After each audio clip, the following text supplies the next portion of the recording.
Ziana.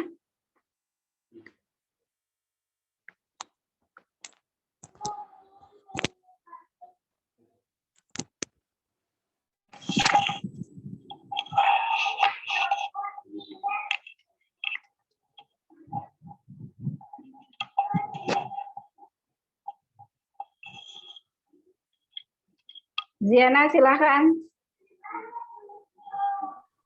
Oh iya Ibu, maaf Ibu belum. Baik, langsung aja Bu ya.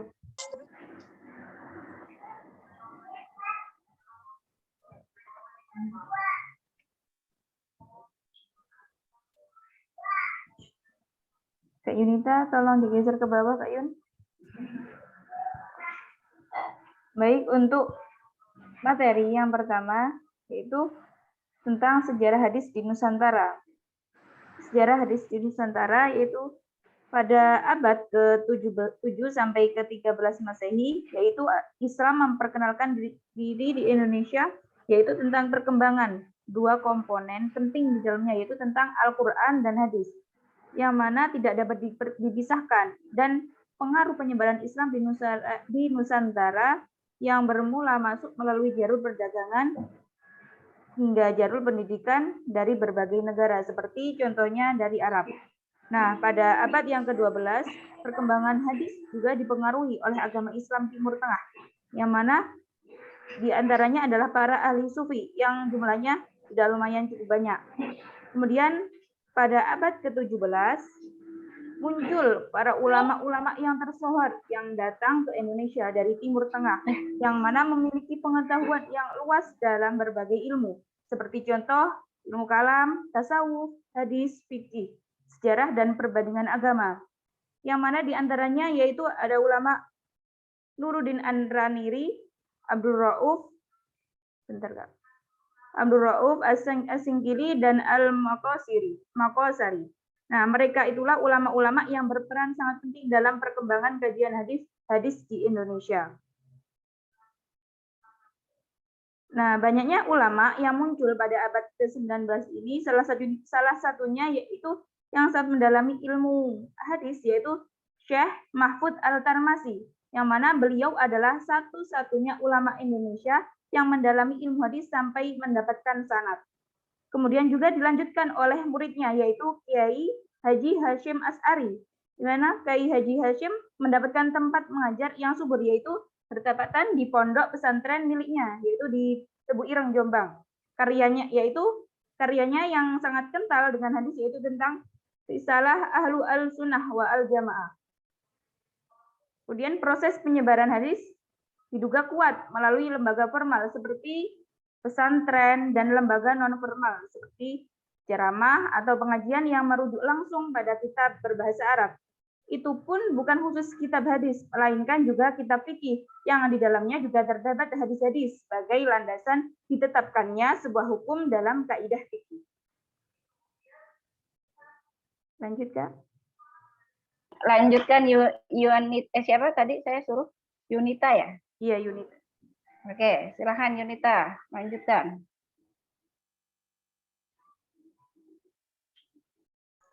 Baik Ibu.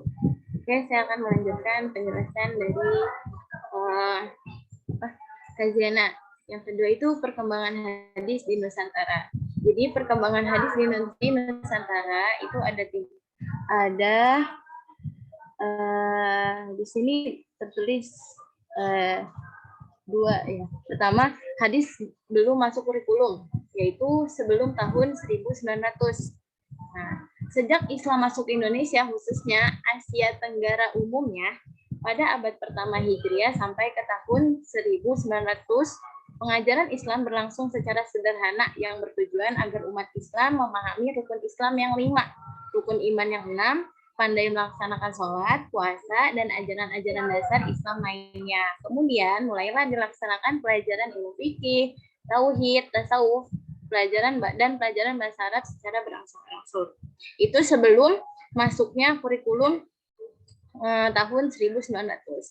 Yang kedua, kajian hadis masuk kurikulum di pesantren. Ini mulai masuk ke pesantren ya. Itu pada tahun 1900 sampai 1960 Masehi. Nah, Di sini tercatat bahwasanya para sejarawan telah menyepakati bahwa pesantren sebagai lembaga pendidikan Islam merupakan salah satu benteng pertahanan umat Islam, pusat dakwah, dan pusat pengembangan masyarakat Muslim di Indonesia. Nah, secara umum tidak ada rumusan tertulis yang baku mengenai tujuan berdirinya pesantren. Jadi pada umumnya nih pesantren tuh nggak ada tujuannya gitu, berdirinya buat apa sih gitu.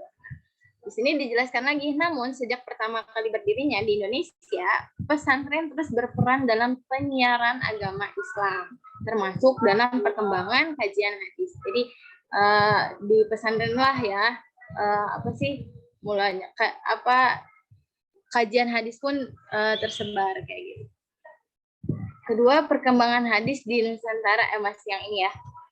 Dalam buku sejarah pendidikan Islam di Indonesia, yaitu Haji Mahmud Yunus telah mencatat sejumlah nama pesantren dan madrasah yang lahir pada waktu itu, serta nama kitab-kitab yang diajarkan di sana.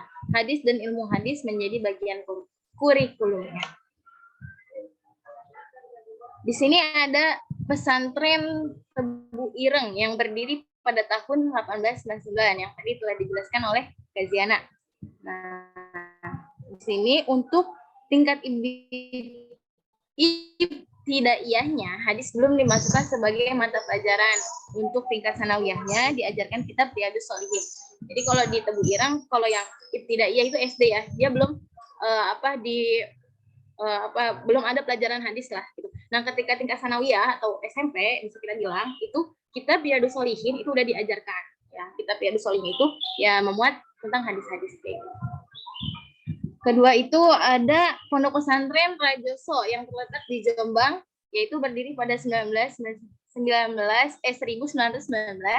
mengajarkan matan Al-Arba'in An-Nawawiyah, Bulughul Maram, At-Tajrid As-Shalih, Hadis Bukhari, dan Mustalah Al-Hadis karya Mahmud Yunus. Terus ada lagi yang di Ponorogo telah berdiri Pondok Pesantren Gontor. Nah, ini Gontor berdirinya pada tahun 1926 dan telah mengajarkan hadis serta mustalahul hadis.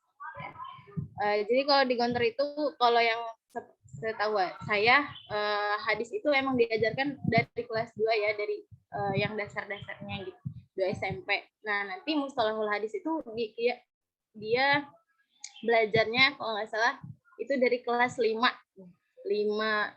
itu setara dengan 2 SMA. Di sana diajarkannya seperti itu. Nah, di Medan, Maktab Islamiyah Tapanuli atau bisa disingkat itu MIT yang berdiri pada tahun 1918 mengajarkan hadis dan mustalahul hadis yang kemudian kurikulum tersebut diadopsi oleh Ormas Islam, yaitu Al-Wasliyah yang berdiri di Medan pada tahun 1930. Oke, cukup. Silahkan Afi lanjutin. Baik, akan saya lanjutkan. Perkembangan hadis di Nggak usah Nusantara. nggak usah dibaca semua, dijelasin aja poin-poinnya ya. Nggak usah dibacakan, kan teman-temannya di rumah sudah bisa baca. Dijelasin aja poin-poinnya.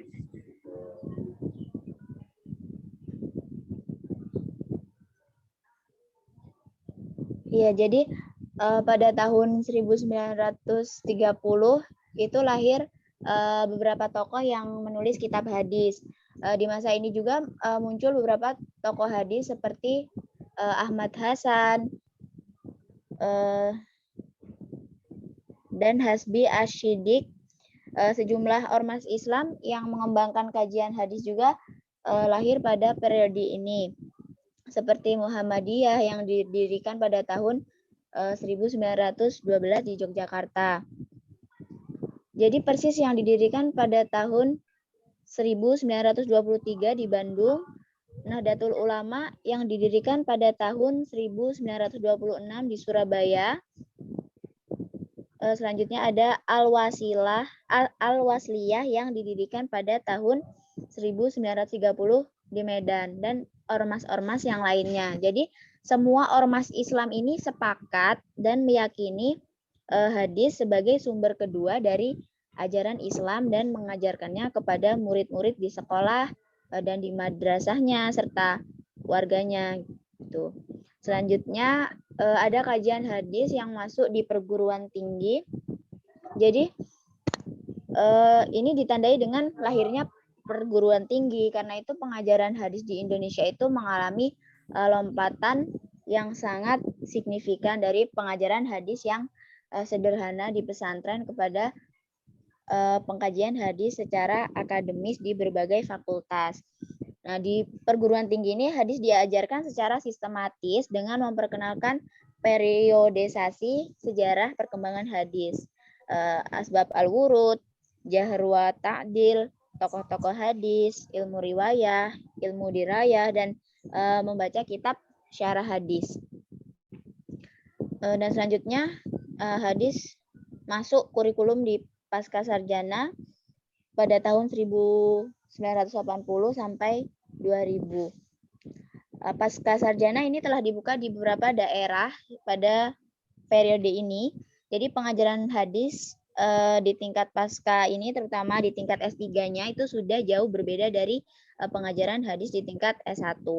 Kajian hadis di Indonesia ini mengalami perkembangan dengan munculnya beberapa program pasca sarjana dan lahirnya jurusan tafsir hadis di sejumlah Fakultas Usuluddin YAIN pada tahun 1980-an.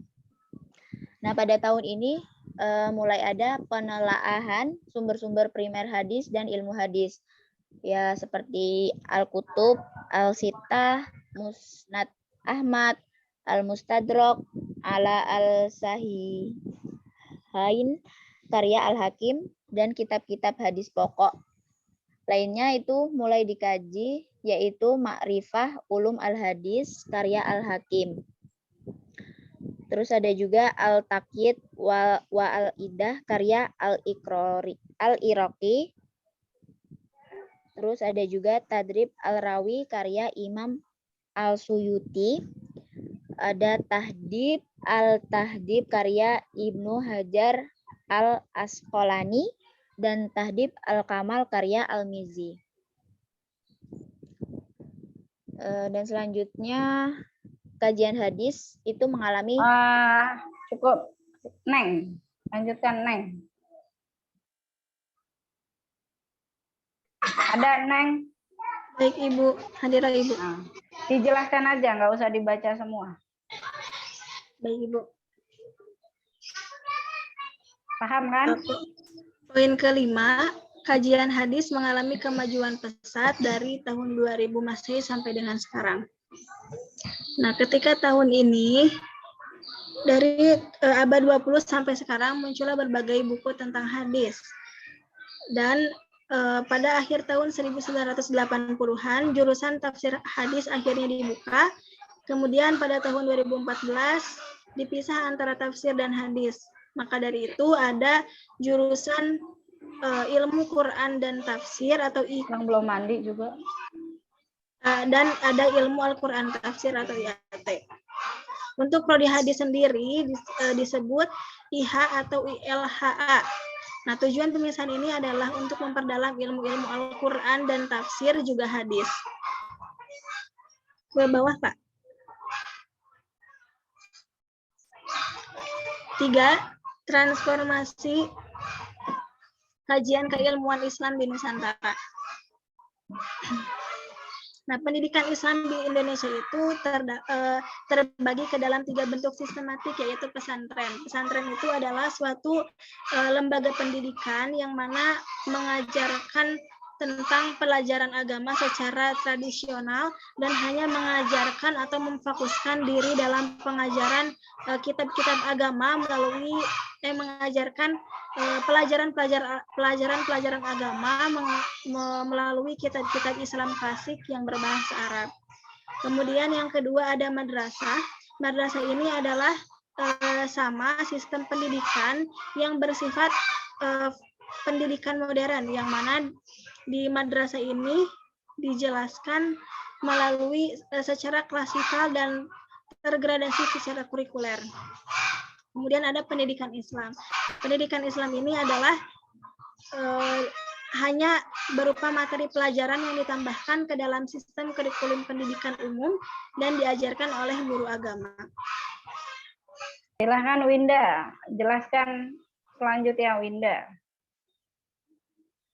Dijelasin, bukan dibaca. Baik, Ibu. Winda di sini izin menjelaskan tentang urgensi mempelajari kajian hadis di Indonesia.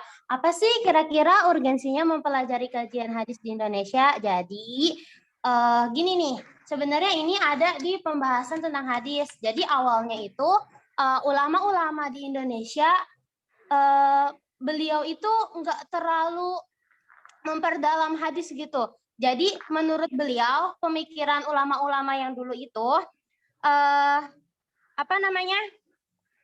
pemikiran ulama-ulama dahulu itu hasil ijtihad itu udah final, udah beres kalau udah ijtihad tuh. Jadi nggak perlu tuh mengkaji atau memeriksa kira-kira hadis ini sahih atau enggak ya, hadis ini dhaif atau enggak ya, hadis ini palsu atau enggak ya. Akhirnya pada abad pertengahan ke-20 nih, pada abad pertengahan ke-20 diadain penelitiannya tuh apa? Penelitiannya itu terhadap sanad sama matan hadis. Jadi para ulama itu semua meneliti nih, kira-kira mana ya hadis yang sahih atau enggak, mana ya hadis yang dhaif atau enggak, mana ya hadis yang kira-kira mardud atau enggak gitu. Nah, mereka itu baru ngeh kayak gitu, mereka baru melakukan penelitian itu karena mereka itu paham, udah mulai paham nih urgensi mempelajari kajian hadis gitu.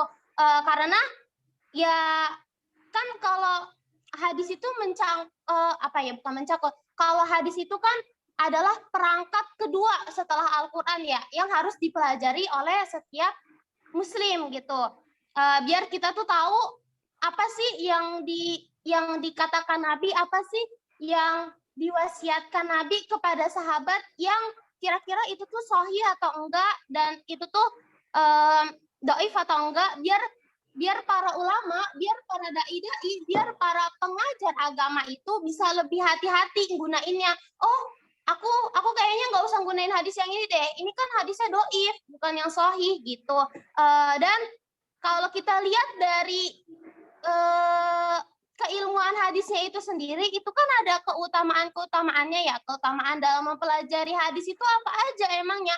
Keutamaan dalam mempelajari hadis, pertama, wajahnya itu akan berseri-seri. Itu bagaikan, itu seperti, itu seperti sabdanya Rasulullah. Jadi Rasulullah tuh pernah bersabda, semoga Allah menjadikan berseri-seri wajah orang yang mendengarkan sabdaku, lalu memahaminya, lalu menghafalkannya, kemudian dia menyampaikannya. Kenapa? Karena boleh jadi orang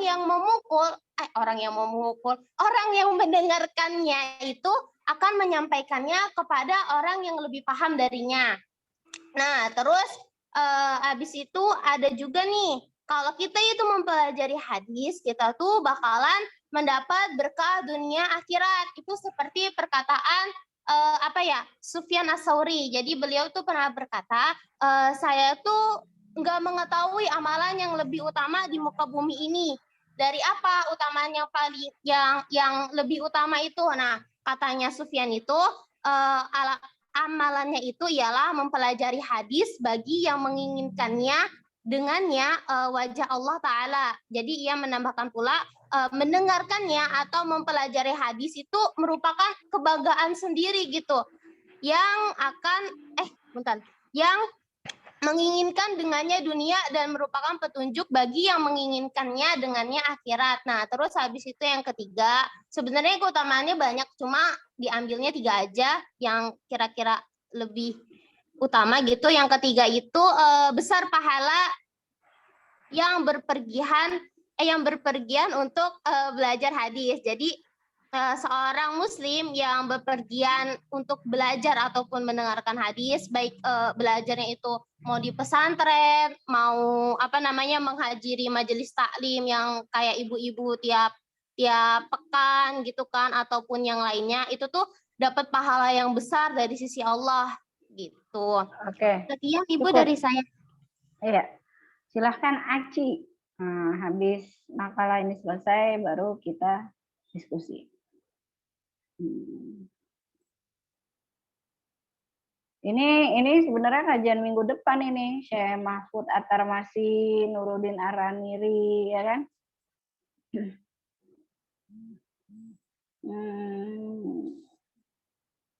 Oke, Aci ada Aci?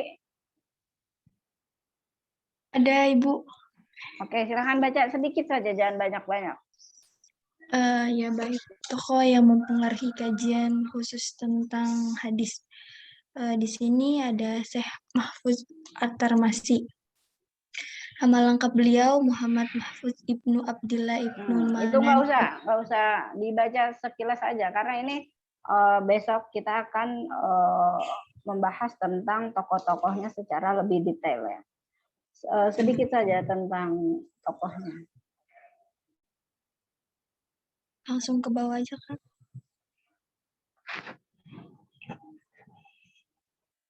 Kak Yunita. Yang kedua ada tokohnya ada Syuhudi Ismail. Yang ketiga ada Muhammad Habsi Al-Shidiki. Yang keempat ada Komarudin Amin. Oke, kesimpulannya. Sejarah perkembangan hadis di Indonesia membutuhkan waktu yang terbilang 20 abad lamanya. Dimulai dari Islam masuk pada abad ke-7 sampai abad ke-13 Masehi. Dikatakan dalam sejarah bahwa Islam masuk ke Indonesia melalui jalur perdagangan. Karena adanya interaksi antar bangsa negara, maka Islam masuk ke Indonesia tak luput dari dua hal yang penting, yakni Al-Quran dan hadis. Pada abad ke-17, muncullah ulama-ulama tersohor yang datang ke Indonesia dari Timur Tengah. Mereka memiliki pengetahuan yang luas dari berbagai ilmu, seperti ilmu kalam, tasawuf, hadis, ilmu fikih, sejarah, dan perbandingan agama, yaitu Nuruddin Araniri, Abdurrauf Asingkili, dan Al-Maqasari. Ulama-ulama itulah yang berperan penting dalam perkembangan kajian hadis di Indonesia dengan segala karya yang mereka buat, seperti yang telah dijelaskan di atas.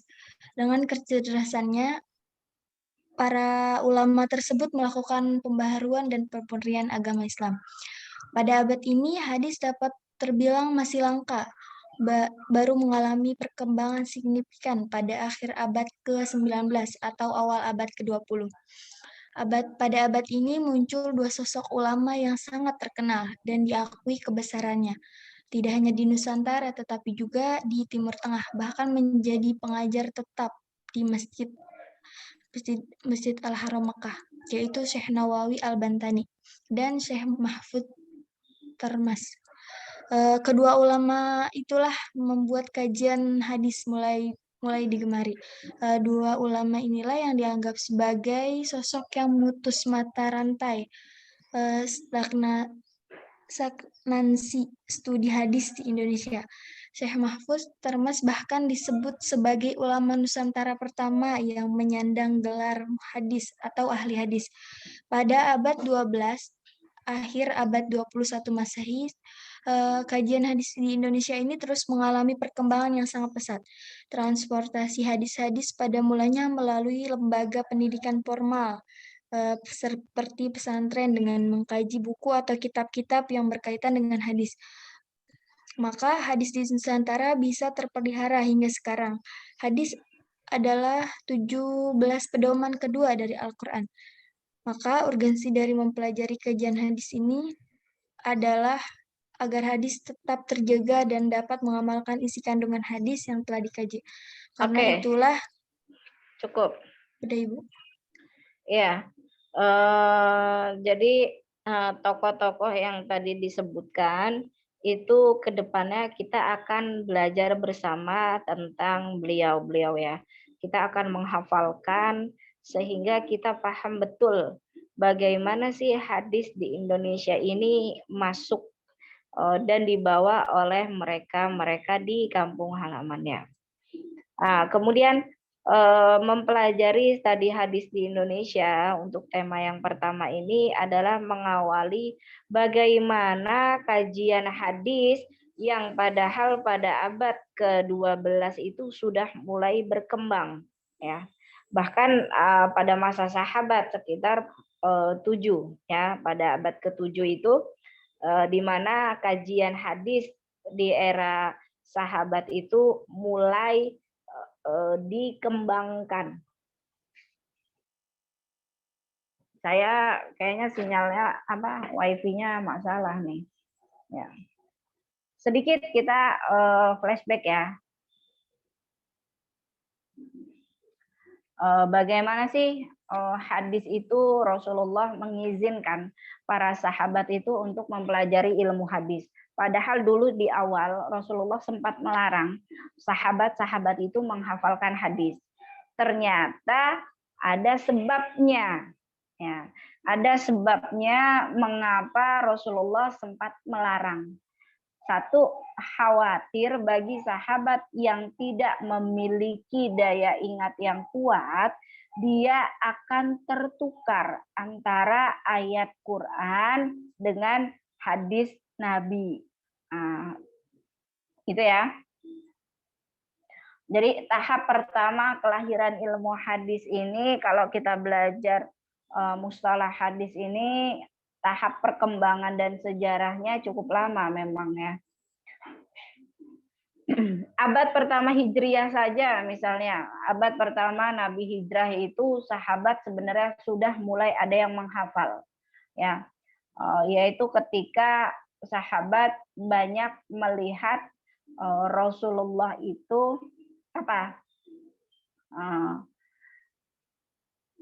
memberikan contoh kepada sahabat dan juga menjawab pertanyaan-pertanyaan yang tidak didapat di Al-Quran secara jelas. Artinya Rasulullah menjelaskan lebih detail apa yang Al-Quran sebutkan. Misal, Allah memerintahkan kita untuk sholat ya. Tapi tahu nggak gerakan sholat itu dari mana? Kita tahu gerakan sholat itu adalah sebagaimana yang Rasulullah contohkan. Jadi jelas dalam agama kita, Al-Quran itu adalah sumber ajaran mutlak yang pertama, langsung dari Allah. Dan yang kedua adalah hadis, pedomannya. Hadis sebagai bayan, sebagai penjelas dari perintah Allah yang termaktub dalam Al-Quran. Gitu ya. Nah, ketika Nabi wafat, sahabat inilah yang terus membawa panji-panji Islam sampai di masa kita yang sekarang. Bayangkan kalau waktu itu sahabat tidak menghafalkan hadis. Ya, maka apa? Segala macam tata cara manusia yang beradab sebagaimana yang Rasulullah contohkan tidak sampai kepada telinga kita saat ini. Itu pentingnya ilmu hadis. Ya. Ulama itu tahu bagaimana alim ulama, kiai, guru-guru besar pendahulu sebelum kita ini tahu bagaimana Rasulullah itu makan, tahu bagaimana Rasulullah memanfaatkan sepertiga malamnya, tahu bagaimana cara beribadah, bersuci yang baik. Itu dari mana? Dari sahabat. Sahabat tahu dari mana? Mereka lah yang menjadi saksi kehidupan ketika Rasulullah ada. Diriwayatkan melalui hadis. Gitu. Jadi yang memelihara agama dan ajaran Islam adalah tongkat keilmuan yang seperti ini. Bayangkan kalau tidak ada estafet keilmuan, kita itu tidak bisa mengetahui Islam itu lebih dalam ya. Karena apa? Karena tadi tidak ada riwayat dari sahabat yang saat itu hidup langsung bersama Rasulullah. Sementara Rasulullah adalah satu-satunya model terbaik di dunia ini yang apa? Menerjemahkan perintah-perintah Allah yang ada dalam Al-Quran gitu. Itu ya salah satunya. Kemudian apa lagi? Dengan mempelajari hadis juga kita akan mengetahui bagaimana seharusnya kita beribadah mencontoh Rasulullah. Kita tuh seolah-olah ada dalam kehidupannya. Sahabat bercerita, misalnya periwayatan yang paling banyak adalah Anas bin Malik. Anas bin Malik itu adalah asisten rumah tangganya Rasulullah yang setiap hari menemani beliau. Anas menceritakan bagaimana Rasulullah makan, ya. Anas menceritakan makanan apa saja yang Rasulullah suka. Nah, ketika kita belajar hadis, kita kan seolah-olah sedang membayangkan, ya Allah, Rasulullah dulu kayak gini ya makannya. Ya Allah, Rasulullah dulu sukanya makanannya yang gini-gini ya. Nah, ya kan? Nah, nikmat itu. Nah, kemudian sahabat saat itu ketika menghafalkan hadis, mereka adalah mempunyai daya ingat yang kuat dan kejernihan hati. Kalau tidak memiliki hal demikian, mustahil bagi sahabat untuk menghafalkan dengan sanadnya yang mutasil, kualitas hadisnya sahih. Ya, banyak sekali hadis-hadis bohong, banyak sekali hadis-hadis yang bukan hadis tapi dibilang hadis, bahkan hadisnya itu dhaif, disebut-sebut sebagai pedoman. Nah, itu yang berbahaya, tidak boleh. Nah, perkembangan hadis yang cukup panjang, perjalanannya ketika masa sahabat saja, apalagi sampai kepada Indonesia. Ya, sahabat itu kebanyakan bermukim di Arab, ya, di Arab sana. Nah, dibawalah salah satu keturunan dari para sahabat penerusnya yaitu tabi'in.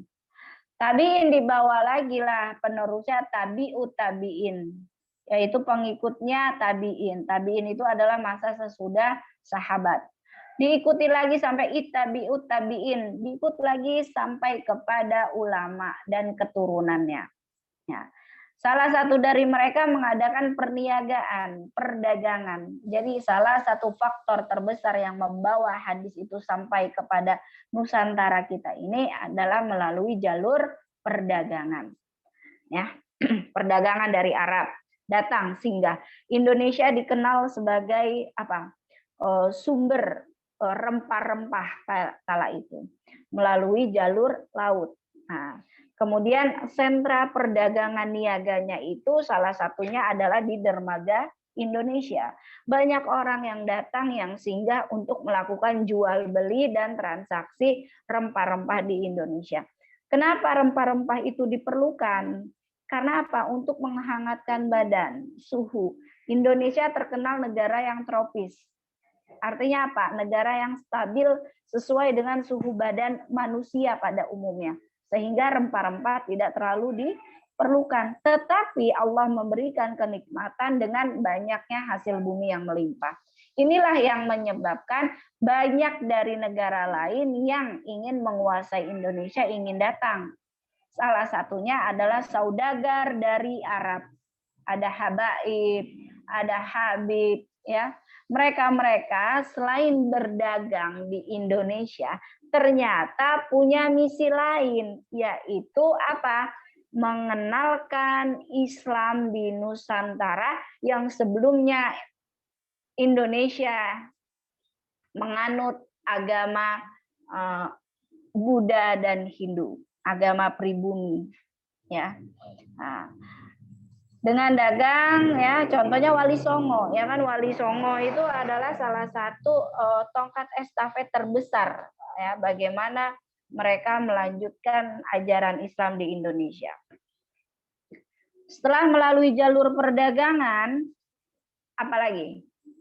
Mereka mendirikan majelis, yaitu di tahun keberapa tadi disebutkan, bagaimana hadis itu masuk ke Indonesia itu di abad keberapa? Ya, abad ke pertengahan 20, Ibu. Betul. Sebenarnya dari ke-17, ya. Kemudian 17 itu tidak berkembang, lambat, dan dimulai kembali, digalakkan kembali yaitu sekitar pertengahan abad ke-20. Kendalanya apa? Karena Indonesia menganut agama Samawi, ya, agama alam, ya, yaitu agama Hindu dan Buddha. Banyak sekali banyak sekali kendala yang dihadapi. Salah satunya adalah Indonesia lebih dulu mempunyai agama tadi Hindu dan Buddha. Masuklah perlahan-lahan Islam dengan cara asimilasi budaya. Ada asimilasi budaya dan akulturasi budaya. Indonesia masuk, misalnya yang dikerjakan oleh Wali Songo dengan wayang. Dari cerita Ramayana diganti kepada cerita tentang Islam. Itu salah satunya. Ya. Kemudian pelan-pelan karena Indonesia, karena Islam adalah agama yang ramah, dia tidak kekerasan, tidak menggunakan namanya seperti misionaris, ya. Yang merayu, yang ini tidak, tetapi mengenalkan dengan cara masuk ke budaya sebelumnya. Oh, ini sukanya wayang, masuklah ajarannya, ceritanya tadinya Ramayana tentang pendekar, tentang apa, diganti dengan Islam. Wih, mereka tertarik. Apa itu Islam? Wah, diajarkan. Kemudian di pasar ada lagi majelis, di pasar ada lagi majelis. Itu Islam Nusantara. Yaitu sekitar abad ke-17 yang dibawa oleh saudagar Arab. Lama-lama ternyata dengan kelembutan dan kearifan lokal yang Islam sesuaikan, berkembang dengan pesat. Perkembangan Islam Nusantara yang pesat ini turut dibarengi dengan masuknya ajaran agama yang dengan masuknya ilmu hadis yang lain. Gitu ya. Meskipun banyak tantangannya, kayak nanti besok kita akan bercerita tentang kenapa sih pertama kali hadis itu muncul dari kegiatan sufi, gitu. Jadi bertahap, enggak langsung ujuk-ujuk datang Riyadhus Shalihin, datang tentang mustalah, itu enggak. Tetapi dengan cara-cara yang lain, hadis itu diperkenalkan oleh tokoh-tokoh yang mereka itu bawa dari tanah Arab sana. Islam sudah mulai berkembang nih di Nusantara.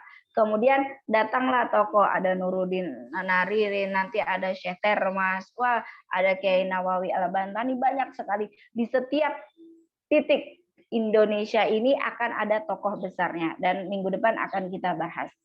Ya, mereka datang belajar ke Arab, pulang ke Indonesia, ya, mengenalkan hadis tidak langsung, tetapi dengan cara lain lagi. Kayak misalnya yang pertama, besok kita akan belajar, dia itu berangkat dari sufi, dari seorang yang sufi, mempelajari sufi. Kenapa? Karena Indonesia lebih dulu masuk sufinya, pelajaran tasawufnya, ajaran torekotnya dibandingkan dengan hadisnya.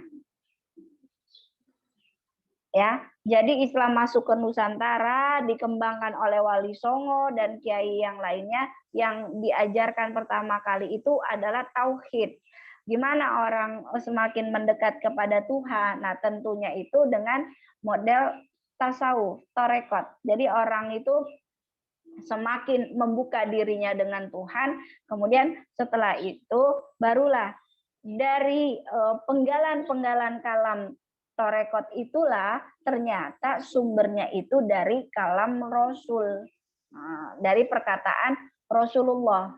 Nah, dari situlah mengenal ini bukan ayat, tetapi ini adalah perkataan Rasulullah yang disebut dengan hadis.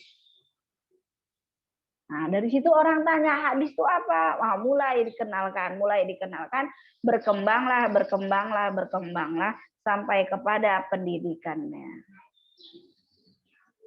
Gitu ya. Jadi hadis datang ke Indonesia seiring dengan berkembangnya Islam Nusantara. Islam Nusantara itu mulai meroket itu yaitu sekitar abad ke-17. Memang lama. Jadi di Arab sana pengetahuan tentang hadis sudah berkembang, Indonesia itu terlambat mengenal tentang hadis itu. Kenapa? Ya karena tadi perjalanannya. Dia menunggu orang yang belajar, orang Indonesia yang belajar dari Arab sana untuk menyampaikan ilmunya di Nusantara. Dan bayangkan saat itu Indonesia masih dalam pergerakan penjajahan. Ya, masih ada penjajahan ketika masuk ke Indonesia. Ya, menarik ya kita mengetahui bagaimana hadis di Indonesia itu ternyata tidak secepat perkembangannya dan tidak secepat datangnya dibandingkan dengan negara-negara di Arab sana. Paham ya? Nah, sebatas itu yang kita bahas hari ini. Ada yang mau ditanyakan? Silahkan.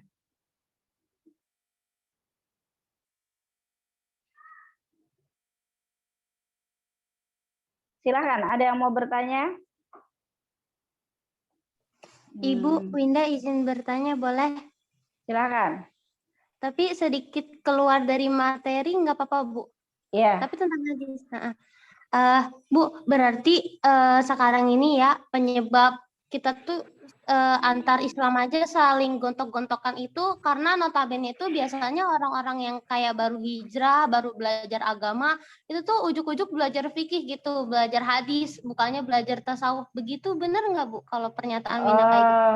Bukan. Jadi gini, adanya perbedaan pendapat dari setiap golongan meskipun dalam satu agama, karena hadis itu diriwayatkan tidak hanya dari sumber yang sahih.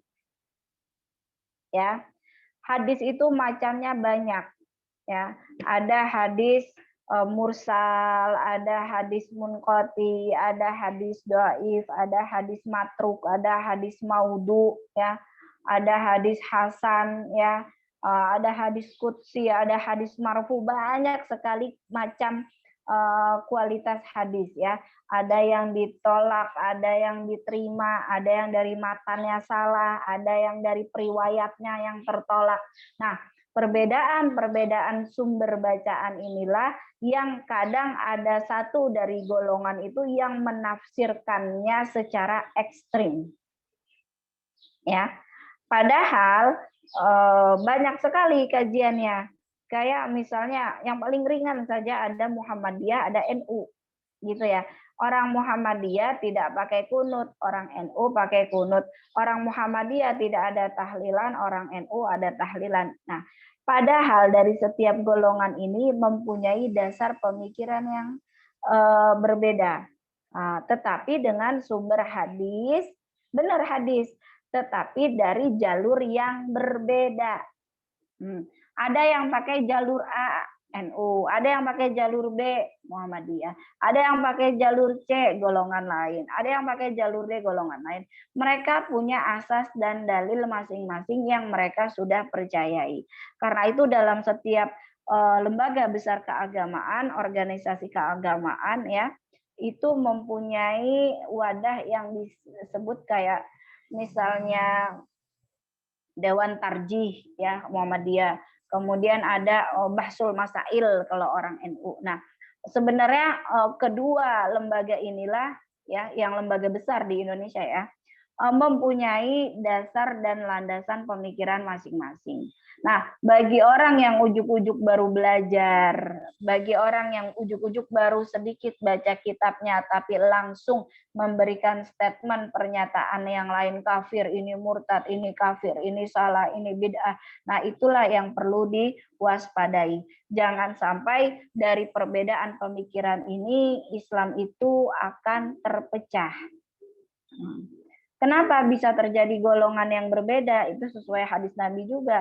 Sesudahku itu salah satu ciri-ciri kiamat datang itu akan datang 70 golongan. Bayangkan, akan datang banyak golongan, ya, 7 golongan, ya, yang akan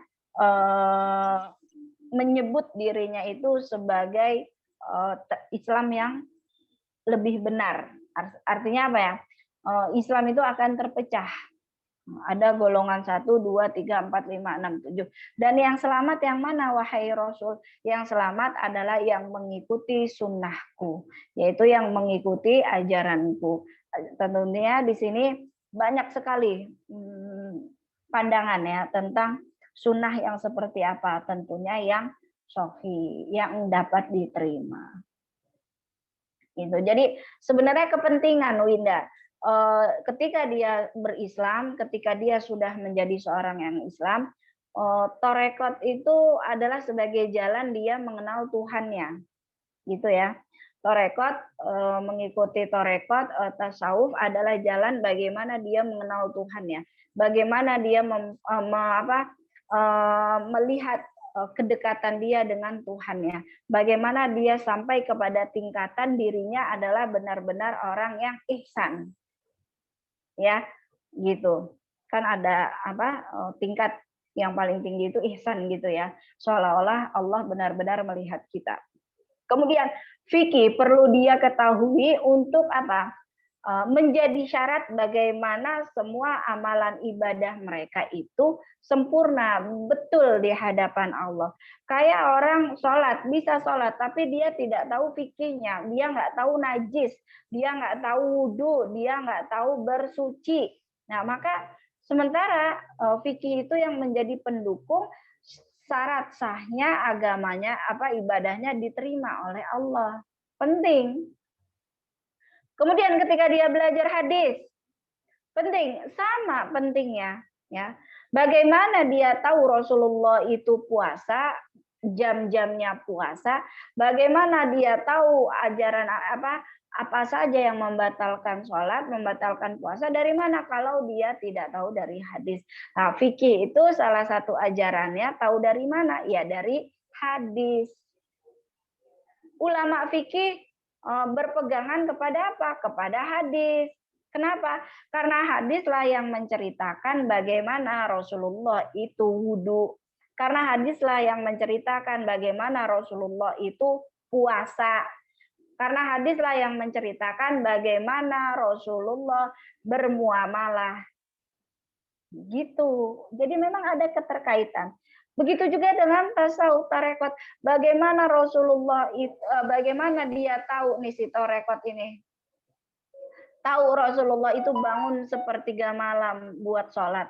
Dari hadis yang diceritakan oleh sahabat. Gitu. Ya. Jadi penting memang ketika kita belajar, ketika kita berilmu, kita harus tahu sanad guru kita. Ini sanad guru kita belajarnya di sini nih. Hadis yang dipakai gini nih. Nah, penting bagi kita agar apa? Menghindari adanya pemahaman-pemahaman yang keliru, pemahaman-pemahaman yang salah.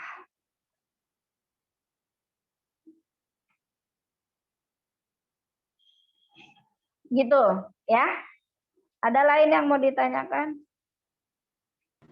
Ibu, Winda izin bertanya lagi, boleh? Ya. Ya, Ibu, Winda izin bertanya. Tadi kan Ibu bilang kalau para muhadis itu, orang yang hafal hadis itu punya kejernihan hati juga gitu, selain kepintarannya. Nah, pertanyaan Winda, kan muhadis itu punya kejernihan hati ya, tapi kenapa bisa-bisanya itu muhadis bilang, oh kalau ngelakuin ini nanti bakalan dapat surga. Maksudnya tuh kayak ngebuat hadis palsu atau hadisnya tuh kayak di hiperbolain gitu loh Bu, dilebih-lebihkan gitu. Padahal kan seorang muhadis itu harus punya kejernihan hati. Kalau begitu itu menunjukkan ya muhadis itu nggak punya kejernihan hati. Gitu. Itu gimana, Bu? Salah, berarti dia bukan seorang muhadis yang hadisnya diterima. Ingat, diterimanya sebuah periwayatan hadis itu ada 4 menurut Imam Bukhari ya. Ada yang dobit ya, yang pengetahuannya atau akal pikirannya kuat ya. Kemudian ada yang terhindar dirinya, laisa hunaka sad wal ilat ya, tidak ada cacat di dalamnya. Dan dia adalah seorang yang adil. Adil itu artinya dia tidak fasik. Orang yang tidak fasik itu adalah yang tidak berbuat dosa. Orang yang tidak berbohong. Orang yang tidak mengingkari kefitrahan. Orang yang tidak pernah meninggalkan ibadah. Itu orang yang adil. Jadi ada 4. adil, dobit, laisa hunaka jarah ya. Tidak ada di sana laisa hunaka tad wal ilat. Nah, kalau seorang muhadis tidak memiliki 4 kriteria sahih hadis ini, maka dia mardud, tertolak. Paham ya?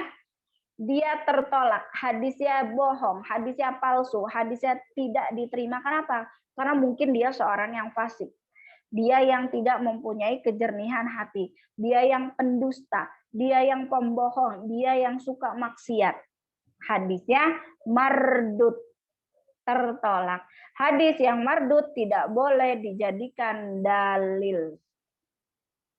Apa aja hadis yang mardud atau yang ditolak? Hadis dhaif, hadis mudha'af, hadis matruk, hadis makruh, hadis maudhu. Nah, itu tidak boleh dipakai.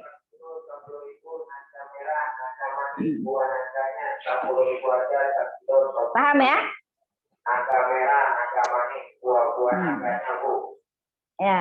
Jadi kalau dia tidak mempunyai kejernihan hati, ya pasti dia seorang pembohong. Seorang pembohong ya hadisnya tidak diterima periwayatannya, tidak boleh dijadikan sebagai dalil. Orang yang hatinya bersih, orang yang hatinya suci, tidak pernah meninggalkan ajaran Allah, itulah hadisnya yang diterima.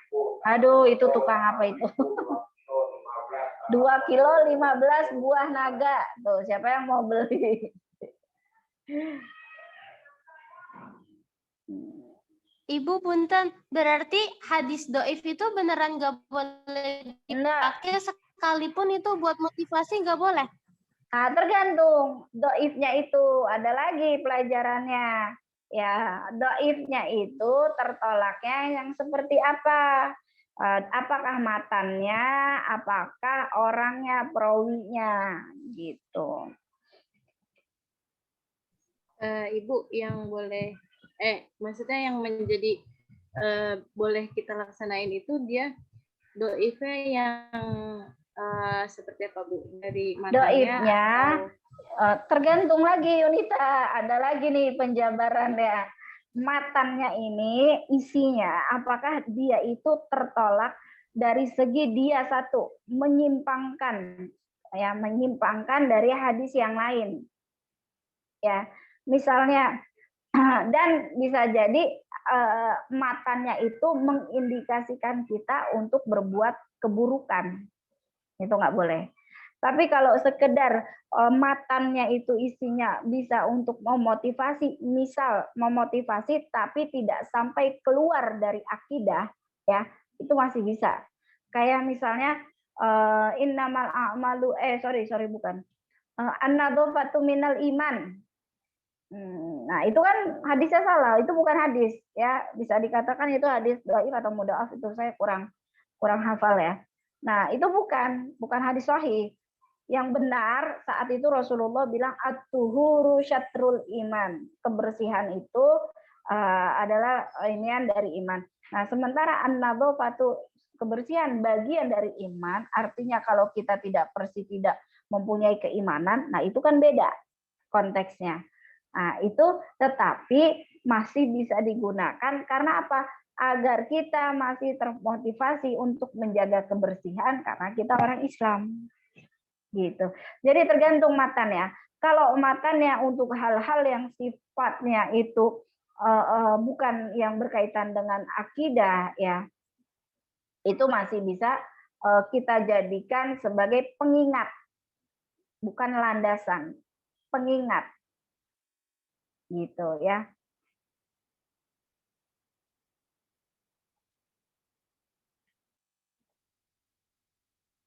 Tapi kalau misalnya dhaif udah dari segi orangnya ya, dari segi sanadnya, nah itu beda lagi kajiannya, ada lagi gitu. Dan yang lebih aman memang kita melihat artinya sebenarnya. Oh ya, ini artinya bagus nih, bisa buat jadi reminder, buat jadi pengingat. Itu bisa digunakan gitu. Bisa digunakan, ingat ya, bukan menjadi landasan ya. Orang kalau sudah menjadi landasan kan menjadi suatu keharusan dan dia meyakini itu adalah hal kebenaran yang mutlak. gitu, beda lagi. Bisa itu dijadikan sebagai tambahan saja, tambahan pengetahuan, tambahan keilmuan gitu. Tapi tidak boleh digunakan sebagai dalil atau hujah. Iya Ibu, berarti kalau misalnya itu Bu, apa sih, itu lebih baik, maksudnya kalau tahu yang udah tahu kayak gitu, lebih baik jangan ini ya Bu, Ditinggalkan. jangan Ya, disebarin dulu gitu, tapi buat motivasi betul. diri sendiri gitu. Betul, dan jangan dikatakan itu sebagai sunnah atau sebagai hadis gitu ya. Cukup kita tahu agar apa? Agar orang lain yang tidak memiliki pengetahuan tentang hadis tersebut tidak menggunakan gitu. Jadi orang taunya yang bahasa Arab itu hadis, dan hadis yang disebar di umum itu adalah sahih semua. Nah, itu kan enggak. Kadang ada ya orang awam yang berpikiran seperti itu. Amannya kita carilah padanannya, artinya kita mencari hadis lainnya yang sahih dengan karakter yang sesuai dengan yang kita perlukan. Itu pasti ada gitu. Karena bisa jadi hadis dhaif itu muncul karena kepikiran dari hadis yang sahih gitu. Kenapa dia jadi dhaif nih padahal isinya sama dengan hadis yang sahih, misalnya mirip. Karena bisa jadi yang meriwayatkan itu biasanya tukang bohong, atau bisa jadi dia penipu, pelupa. Jadi lagi orangnya lupa mulu. Nah, itu kan mengurangi kualitas hadis. Tuh.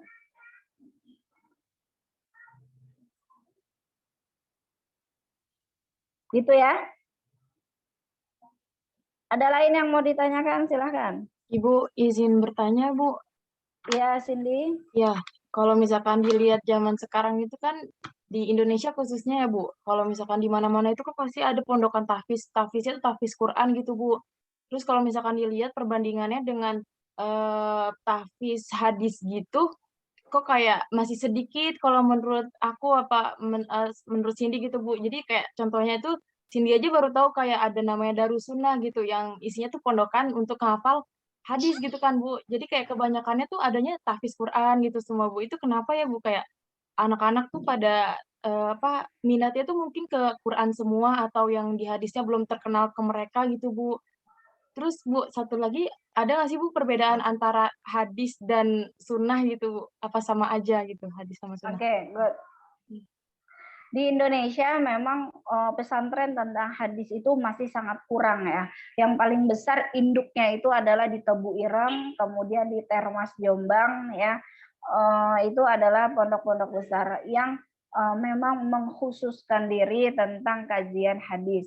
Mengingat ini adalah sebagai satu keprihatinan dari kiai pendirinya, banyaknya orang yang berlomba-lomba menghafalkan Quran padahal ada hadis sebagai bayan gitu.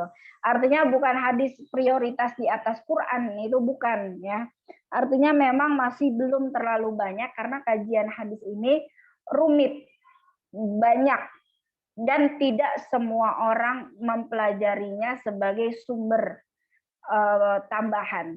Kayak misalnya orang kalau mau ngafalin Quran itu kan udah mutlak, Quran itu tidak ada salahnya, tidak ada pembandingnya, dan tidak ada apanya ya Quran itu. Ya sudah, satu. Sementara hadis, karena banyaknya mulut yang menyampaikan, banyaknya kuping yang mendengarkan saat Rasulullah sedang mengeluarkan hadis, itulah yang membuat hadis itu ilmunya bercabang. Ya, paham sampai sini ya? Quran itu mutlak, sumbernya cuma satu, tidak ada boleh lain yang mengganti, tidak boleh ada yang lain meriwayatkan, mutlak hukumnya benar adanya, sehingga ilmunya ya tidak ada yang perlu diperdebatkan. Beda lagi kalau udah belajar tafsirnya, barulah keilmuannya lain, ya kan? Itu Quran. Sementara hadis, Rasulullah ini ketika menyampaikan hadis yang mendengarkannya banyak. Sementara dari banyak yang orang yang mendengarkan, dia mempunyai penafsiran yang berbeda, mempunyai daya hafal yang berbeda. sehingga keluarlah dari mulutnya perkataan yang misalnya saja ada yang tidak sama dengan yang sebagaimana Rasulullah sampaikan. Karena itu penting kita untuk mempelajari ilmu hadis secara jelimet teliti untuk melihat apakah hadis ini benar atau tidak. Nah, mungkin dari kerumitan ilmu hadis inilah yang menyebabkan masih kurangnya ya peminatan orang, apalagi untuk mengembangkan kajian tentang ilmu hadis. Ya, salah satunya yang termasuk besar di daerah Jakarta Jabodetabek adalah Darus Sunnah, di mana Kiai Al-Maghfurullah Ali Mustafa Yakub adalah memang yang besar ya, membuka peluang untuk mempelajari, mengkhususkan pondoknya menjadi salah satu markas kajian hadis di Indonesia. Kayak di UIN juga kan ada ya kajian hadis. Nah itu nggak banyak peminatnya dibanding Darussunnah. Anak Darussunnah kalau udah ngomong hadis di luar, nah udah paling semangat dia. Karena apa? Karena memang harus dibudayakan masyarakat Indonesia itu untuk mengenal hadis. Sebagai apa? Sebagai rem. Orang banyak ceramah di luar bilang ini hadis, padahal itu hadisnya dhaif. Banyak. Nah, tapi kalau kita sudah mempelajari ilmu hadis, kita akan berhati-hati menyebut apakah ini hadis sahih, apakah ini hadis dhaif, apakah ini boleh diamalkan, apakah ini tidak boleh diamalkan. Seperti itu. Ya, jadi memang rumit ilmunya itulah mungkin ya yang membuat orang itu tidak atau tidak terlalu tertarik dibandingkan ketika dia menghafalkan Quran. Dan janji Allah itu lebih besar ketika dia menghafalkan Quran, banyak sekali orang tua yang termotivasi. Orang tuanya nggak sholat, orang tuanya masih berkelakuan maksiat, tapi mau mondokin anaknya di pondok tahfidz. Dengan apa? Harapan dia memberikan mahkota kepadanya di surga. Nah, gitu. Jadi motivasi itu tahu dari mana? Mahkota dari hadis. Rasulullah saat itu janji bilang, barang siapa seorang anak yang hafal Quran, Allah akan memberikan mahkota bagi orang tuanya. Sebenarnya kan berkesinambungan, tetapi masyarakat memang tidak mempelajari hadisnya itu sendiri. Yang kedua apa tadi, Cindy? Perbedaan hadis sama sunnah, Bu. Perbedaan hadis, sunnah, dan asar. Nah, itu banyak ya. Tetapi dari ulama itu memang menyatukan hadis itu apa, sunnah itu apa, dan asar itu apa. Adalah semua perkataan yang disampaikan kepada yang disampaikan dari Rasulullah, perkataan, perbuatan, dan ketetapan. Nah, itu disebut hadis. Sementara sunnah adalah sama, bersumbernya dari Rasulullah, tetapi tidak merupakan sebuah ketetapan. Nah, sementara asar itu adalah perbedaan istilah saja. Asar itu adalah bekas, ya, membekas yang Rasulullah itu kerjakan, Rasulullah itu sampaikan, membekas di ingatan para sahabat, kemudian diikuti. Jadi sahabat itu ingat-ingat ya, oh ya Rasulullah makannya kayak gini ya, diingatlah itu, padahal itu sama saja dengan perilaku yang Rasulullah kerjakan. Tapi karena asar membekas, nah itulah yang menyebabkan hadis itu memiliki 3 nama. Ada hadis, ada sunnah, dan ada asar. Semuanya sama. Sumbernya dari Rasulullah, ya, semuanya sama, ketetapannya, perbuatannya, dan perkataannya, yaitu yang semuanya bersumber dari Rasulullah. Gitu, Cindy. Baik, Ibu. Terima kasih banyak, Bu. Saya juga heran ya, saya kan dosen KPI, tapi setiap semester lebih banyak kelas hadis dibandingkan kelas KPI saya. Saya dosen tetap ya, dosen tetap KPI. Ya, basic keilmuan saya memang di komunikasi. Tapi mungkin karena saya pernah belajar di Darussunnah, jadi disuruh belajar hadis lagi sama teman-teman. Setiap semester kelas hadis saya lebih banyak daripada kelas komunikasi saya. Itu ya. Artinya memang orang-orang hadis di setiap lembaga itu masih sangat sedikit. Karena tadi wadah yang menampung dan yang memang memfokuskan untuk kajian hadis itu memang mungkin tidak terlalu banyak. Padahal sekalinya ada besar. Seperti Tebu Ireng itu besar sekali ya. Pondok besar, pondok tua ya. Itu besar. Itu kan kajian khususnya itu adalah ilmu hadis. Kemudian ada lagi di Termas Jombang. Nah, itu lebih induk lagi dari Gontor. Nah, itu akan lebih induk lagi dari Tebu Ireng. Itu besok kita akan mempelajari tokoh-tokoh yang akan membesarkan hadis di Nusantara dan teman-teman harus hafal.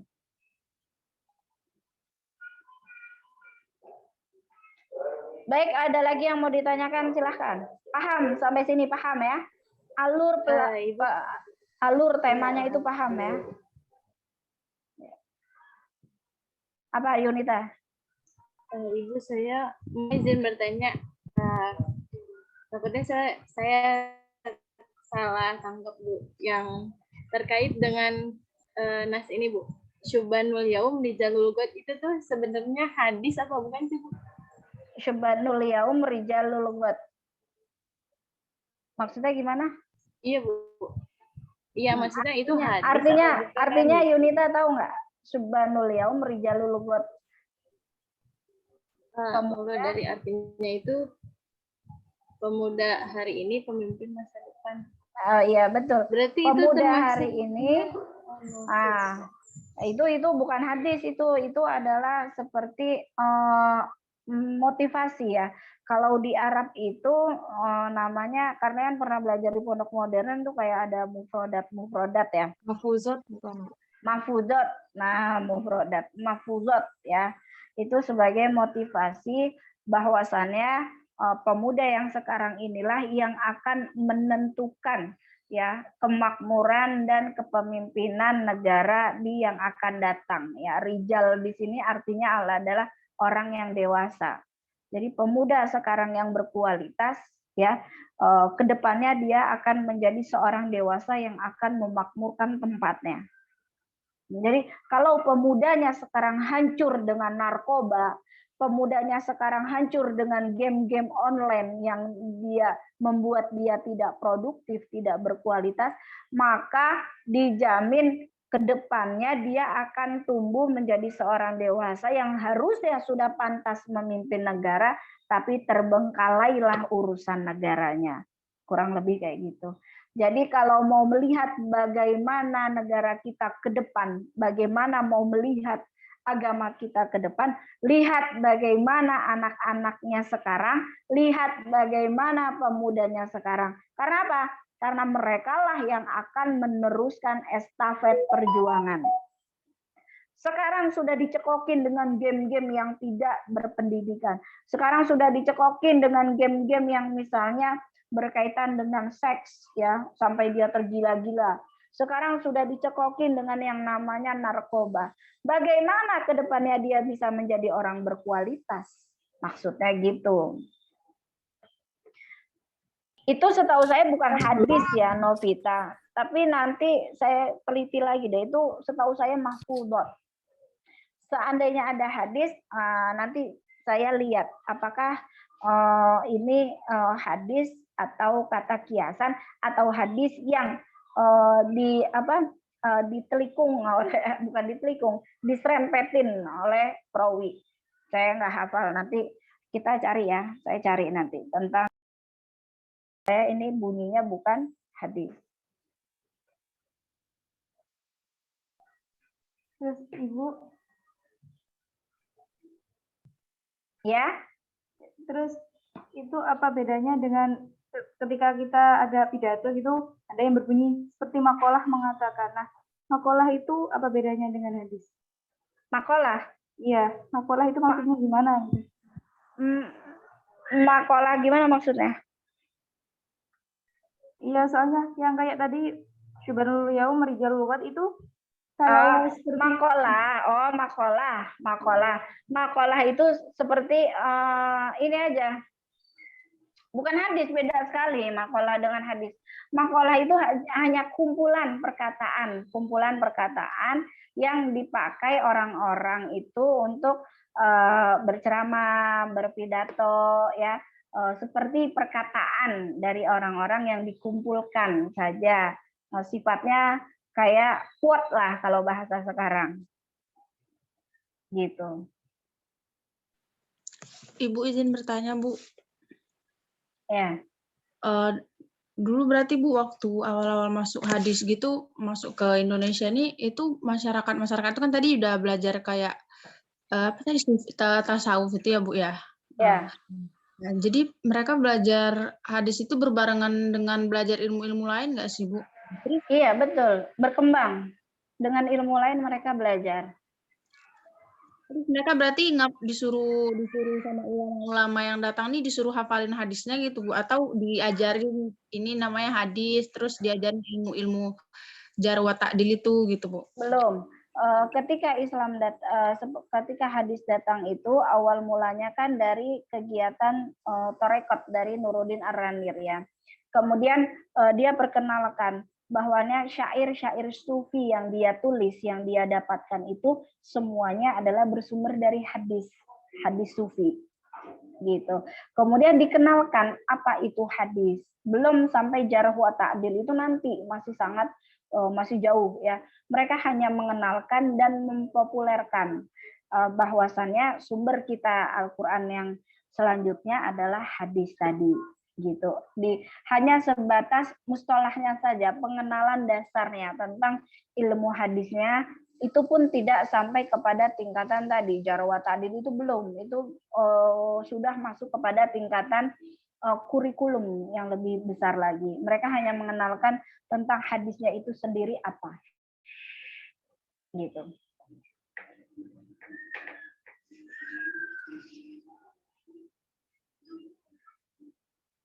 Oke, silahkan. Paham sampai sini ya? Ibu, insya Allah. Ibu izin bertanya, kalau berarti para ulama yang mengajarkan hadis di Nusantara, berarti itu dia udah tahu, maksudnya para ulama itu udah tahu ilmunya gitu ya, udah tahu tentang hadis ini sahih, dhaif, jadi yang diajarkan di Tentu. Mereka itulah yang belajar dan mendalami ilmu hadis di Arab. Ya, mereka yang menyelesaikan pendidikan di perguruan tinggi di tanah Arab sana. Ada yang belajar dengan Syekh Jumhur langsung ya, Syekh hadis langsung dari Arab sana. Kemudian ada yang sudah menjadi imam, ya kan, imam besar di Masjid Nabawi yang mengajarkan kitab hadis, yang sudah ikut talaki langsung dengan syekh-syekh hadis saat itu. Gitu. Tentunya mereka kembali ke Indonesia dengan ilmu yang sudah sangat mumpuni tentang keilmuan hadis. Seperti Syekh Nawawi Al-Bantani, beliau kan juga mengajarkan hadis di Haromain ya, di Masjid Nabawi juga. Gitu. Sama-sama. Mereka tahu, tapi mereka tidak menjelaskan secara detail. Karena apa? Karena masih perlu ilmu lain untuk menjelaskan apakah ini dhaif atau sahih, itu belum sampai tingkatan yang seperti itu. Untuk di awal, meskipun kedepannya berkembang pengetahuan pembelajaran hadisnya. Berarti di Indonesia emang nggak menyebar nggak menyebar tuh hadis-hadis kayak palsu gitu, nggak menyebar di Indonesia karena yang diajarin kan hadis sahih aja gitu ya. Iya, belum. Nanti ada masa ingkarus sunnah. Nah, kemudian ada masa di mana orang-orang lain selain dari Syekh awal yang masuk ini, masuk lagi ke Indonesia dengan membawa hadis-hadis yang berbeda. Ragam-ragamnya.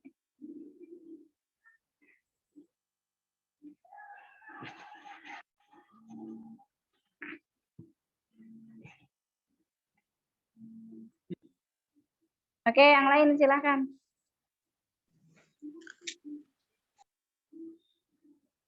Ada lagi?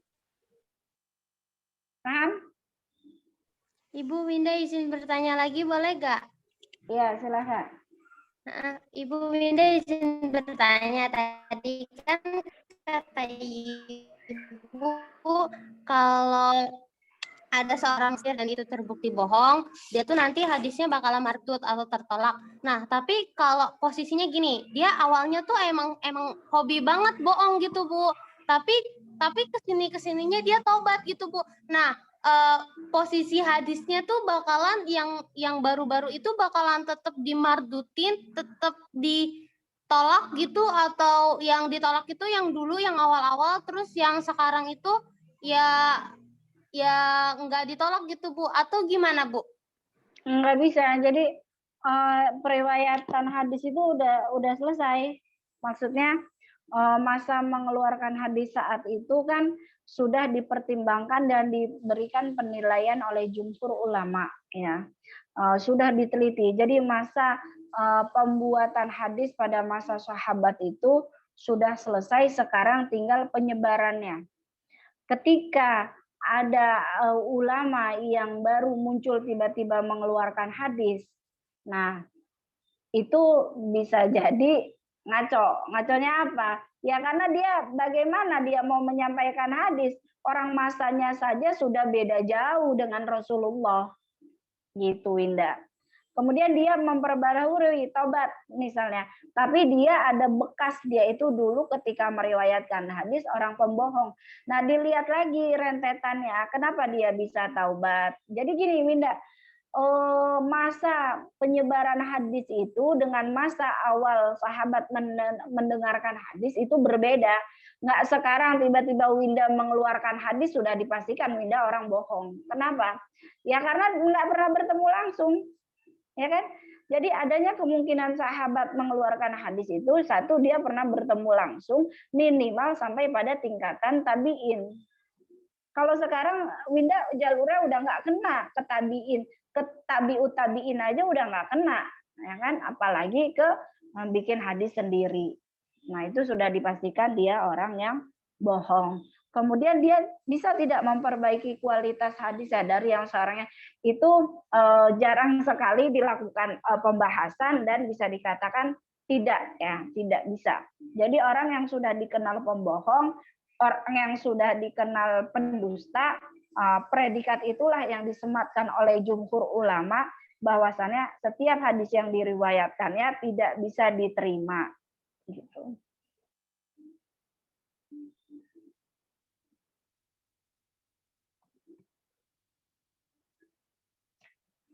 Gitu, Winda.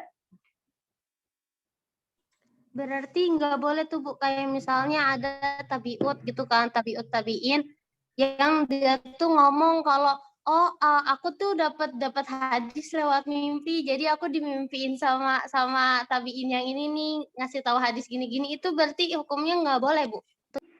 Tergantung ya, kita harus melihat jalurnya dulu. Dan kalau hadis sampai dari tabiut tabiin, orang sahabat saja kategorinya sudah mursal gitu ya. Apalagi tabiut tabiin, pastinya kualitasnya itu di bawahnya hadis sahih. Meskipun dia benar misalnya. Gitu. Boleh, tapi lihat dulu tingkatannya. Dia itu tabiut tabiin generasi seberapa.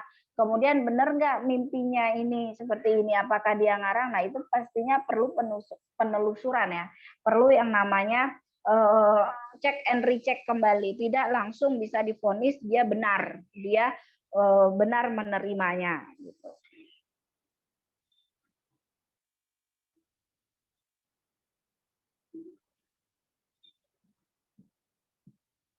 Baik, terima kasih, Bu.